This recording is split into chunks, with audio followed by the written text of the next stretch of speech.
Hi friends, welcome to Sravya's kitchen. ఈరోజు మనం ఎంతో టేస్టీగా ఉండే డ్రై ఫ్రూట్ లాడు ఎలా చేయాలో చూద్దాం. దానికి కావలసిన ఇంగ్రీడియంట్స్ ఏంటో నోట్ చేసుకోండి. ఇప్పుడు ఒక కప్పు ఖర్జూరాన్ని తీసుకొని దానిలో పిక్కలను బయటికి తీసేసుకోవాలి. ఈ విధంగా అన్ని ఖర్జూరాలకి పిక్కలు తీసి వాటిని చిన్న చిన్న ముక్కలుగా కట్ చేసి పెట్టుకోవాలి. ఇలా కట్ చేసుకున్న తర్వాత ఒక మిక్సీ జార్ తీసుకొని దానిలో ఖర్జూరాన్ని వేసి ఒక్కసారి తిప్పి పెట్టుకుంటే సరిపోతుంది.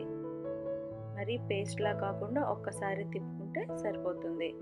ఈ విధంగా వచ్చిన తర్వాత దాన్ని పక్కన ఉంచుకొని స్టవ్ మీద ఒక ప్యాన్ని పెట్టి దాంట్లో ఒక టేబుల్ స్పూన్ నెయ్యిని వేసి నెయ్యి కొంచెం వేడెక్కిన తర్వాత దానిలో ఒక టేబుల్ స్పూన్ గసగసాలు వేసి కొంచెం ఫ్రై చేసుకోవాలి. 1 నిమిషం పాటు ఫ్రై చేసుకుంటే సరిపోతుంది. ఈ విధంగా ఫ్రై అయిన తర్వాత వాటిని తీసి పక్కన పెట్టుకోవాలి.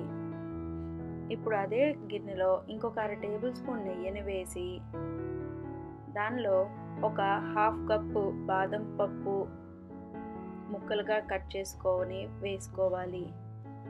అవి 1 నిమిషం పాటు ఫ్రై అయిన తర్వాత 1/2 కప్పు పిస్తా పప్పు,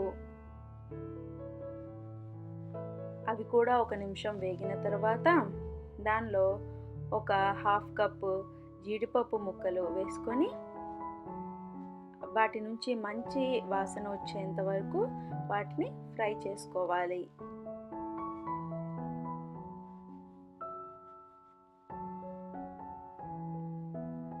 ఈ విధంగా బాగా ఫ్రై అయిన తర్వాత మనం ముందుగా మిక్సీ చేసి ఉంచుకున్న ఖర్జూరాన్ని కూడా వేసుకొని బాగా కలుపుకోవాలి. ఈ విధంగా బాగా కలిసిన తర్వాత ముందుగా ఫ్రై చేసి పెట్టుకున్న గసగసాలను వేసి బాగా కలిపి పెట్టుకోవాలి. ఇప్పుడు దాన్ని స్టవ్ ఆఫ్ చేసి ఒక ప్లేట్లోకి ఆ మిశ్రమాన్ని తీసుకొని దాన్ని చేత్తో కొంచెం ముద్దలా చేసి పెట్టుకోవాలి.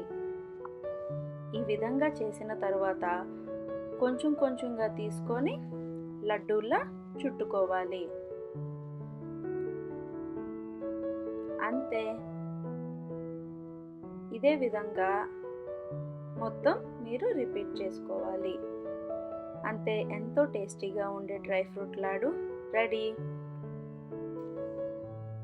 Thanks for watching. Please like, share, comment and subscribe to our channel.